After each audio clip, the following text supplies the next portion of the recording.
This is the Victorinox Synergy X.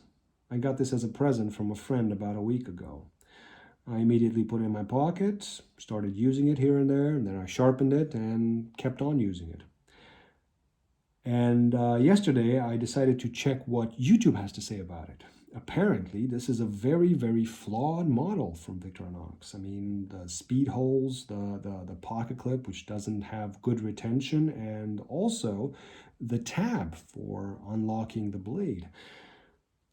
I don't see things quite like other YouTubers, so I said, let me give you my opinion about it. Now, I'm not one to buy the newest and best from every company unless I think it's interesting. This one, I didn't see it as that interesting, but like I said, it was a present from a friend and I was very happy.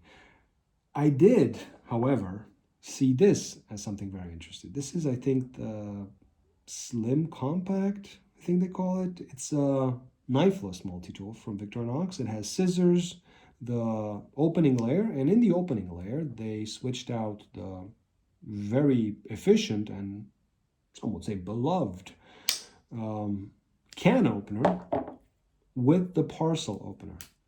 Now, I think this was a good choice because the parcel opener is much more useful nowadays than this, no matter how good this is. I can't remember when the last time was that I needed to use a can opener. If you need it, there are models that have it. I bought the Companion Paris, I think, for my wife about a year and a half ago, and she has been using the scissors, the parcel opening tool, and the blade. So I don't think you can go wrong with that. And this, not having a knife blade, can be very practical because you can take it to more places. Now, the Synergy X I would consider an upgraded version of the Pioneer X. They replaced the can opener with the parcel opening tool, and they replaced the awl with this little guy, the nail cleaning, nail file, small Phillips screwdriver. I think that's an upgrade. But hey, that's just me. I prefer that tool much more to the awl and the parcel opening tool to the can opener. What they also did was reposition the scissors. If you have very weak fingernails, getting these scissors out can lead to you chipping your fingernail or breaking it. And even if you open up the can opener, it's still a bit more difficult to get at the scissors. Here, yeah, okay, it's not sticking out that much, but you don't have to open the bottle cap opener to get to the scissors. I think they come out a bit easier, and I like that. Now, some people have complained about the speed holes, and I am not a fan of such things. Yes, they can gather up lint. I've carried the knife for a few days, and honestly, there's a bit of lint there, and they can gather up dirt. But I would argue that as easy it is for it to gather up lint and dirt, it's just as easy to clean that lint or dirt out. So I don't really see a problem. What I do like about them is the fact that now you can see how you have that half stop. And I think that's pretty neat. Would I prefer the old scales? Yes, I think so. Would I prefer the old scales with this nice brush finished and this darker color? Definitely. But as it stands, I don't think this is half bad. So they don't really bother me. It looks a bit different, and I appreciate that. The pocket clip. It's not very good when it comes to retention. And yes, I agree. I mean, I've seen people test if, they turn their pants upside down and this one fell out immediately. And if you're going to hang upside down from something with this in your pocket, yes, it might fall if you don't wear very snug pants. I don't see that as an issue. What I like about it is the fact that it really doesn't bother me. I've done some cuts with this knife, and it nestles very nicely in the crease of my palm, so not a real issue. Would I personally prefer it in the other position for tip-up carry? I think so. Not just because I'm not a fan of tip down carry, but for a different reason, which I will show you now. For all the Victorinox multi-tools, which have more layers, usually they have something that opposes the bigger blade. Here you have the awl.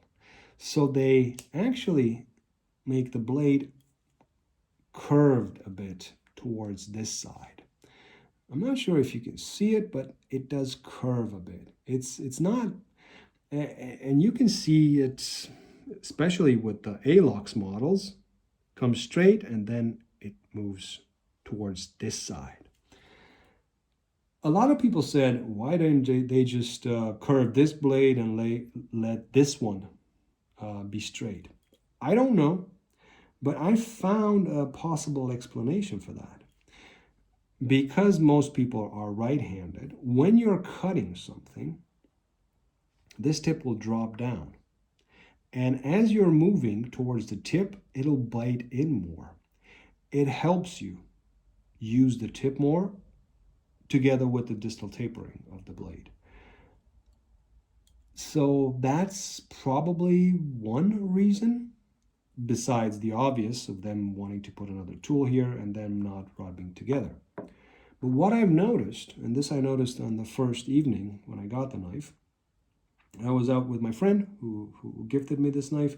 He had the Synergy, the one without the scissors, and he used it to cut up some food. And I noticed how much more bent the blade seemed in his hand. And that is simply because when you're holding the knife like this, the handle kind of disappears in your hand and you're not noticing it. But when you're holding it like this, there's a bit of an offset due to the clip, and it seems even more bent to this side. Functional, I've tried to carve a bit into a piece of wood. Because I was aware of it, I could feel it.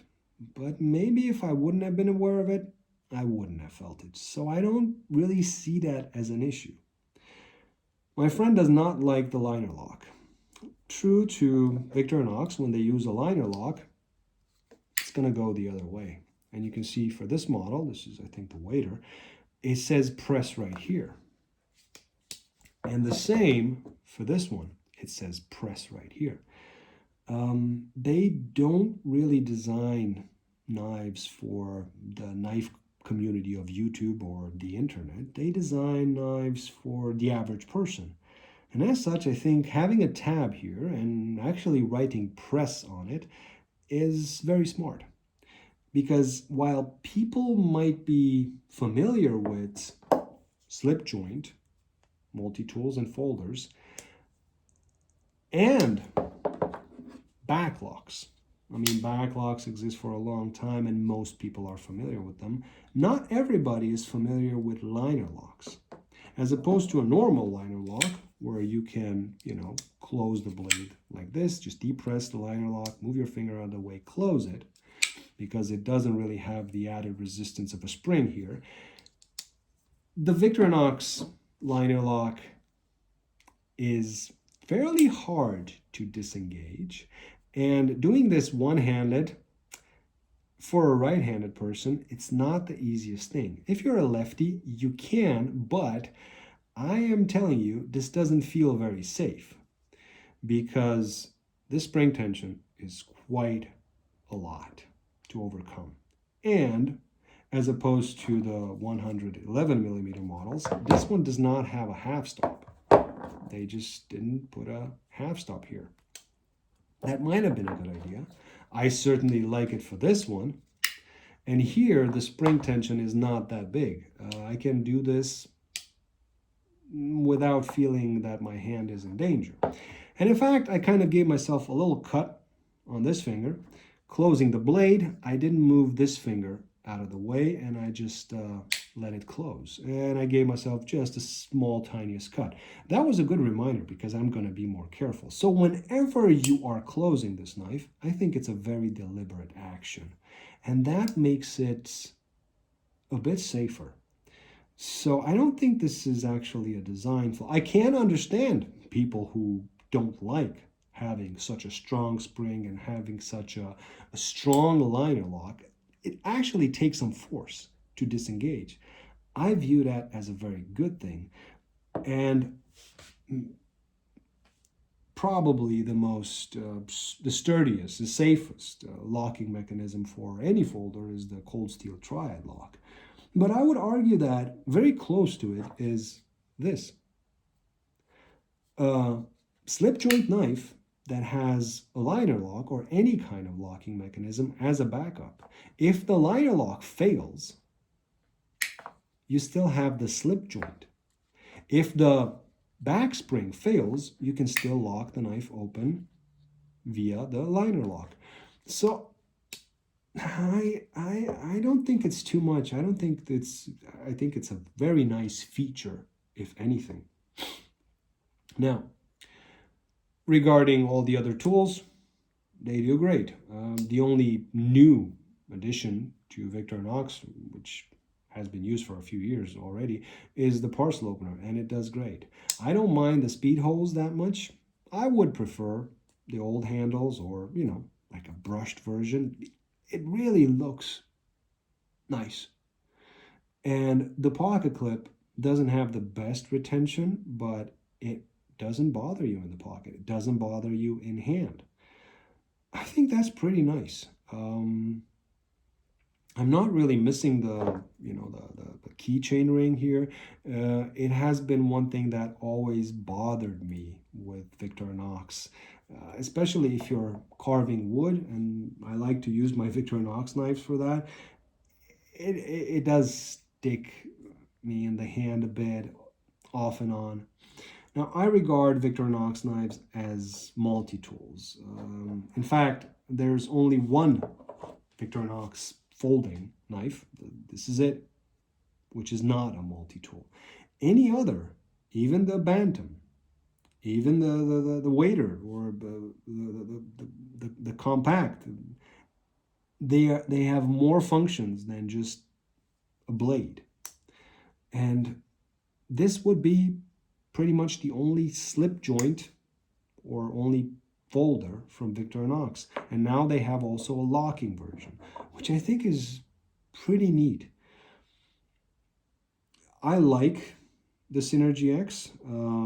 I didn't think I was going to like it that much. I see what some people are complaining about, but for me, I view those as features. I don't view Victorinox folders, multi-tools, as knives. I view them as multi-tools. Like I said, this is the only one I view as a simply folding knife. The rest I view as multi-tools. And talking about the tab, if it could be uncomfortable, in normal cutting tasks, it can't be. Whenever you're cutting into something, the fulcrum is somewhere around here or somewhere around here, so it's going to press the butt of the handle into your pinky. It's going to press the tab away from your index finger. So it's never going to come in contact.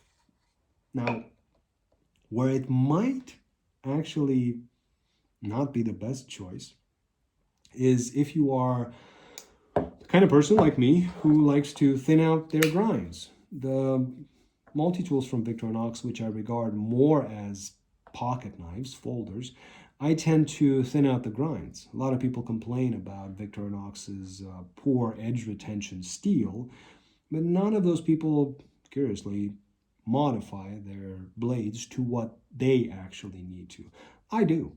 As such, I don't have an issue. I like to use this picnicker for cutting tasks, cardboard mainly. And with a thin grind, I've never had an issue. A thin grind and some cutting technique, as well as watching what you're cutting through. Honestly, you don't have to sharpen that often. Now, if you use your knife to scrape more, then yes, it's not going to stand up to even other simple steels like 12C27 or 14C28N, VG10, 440C.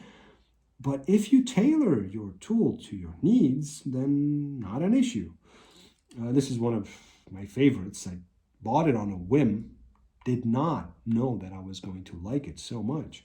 But this I regard as a multi-tool. So I left about, maybe I dropped the edge angle a bit on the cyber tool, but I kept the blade for scraping. Should I scrape, or should I be needing it to do some, twisting in the cut, some abusing of the knife? I left it like that. I didn't thin it out. The compact, which has been a companion for me for a long time, I immediately thinned out the blade so that whenever I have to cut open a parcel, cut open some cardboard, it's going to do that very quickly. So, well, these are my opinions, and this is my philosophy of using Victorinox knives. And I don't see them as knives per se. It's Victorinox knife, but I see them more as multi-tools. And if I had a wish, I wish they would put the pliers into the new format. And yes, full scales, brushed finish. How cool would that be? If you have any questions or comments about the Synergy or whatever else I might have blurted out here, down there in the comment section. Thanks for watching, and as always, have a great day.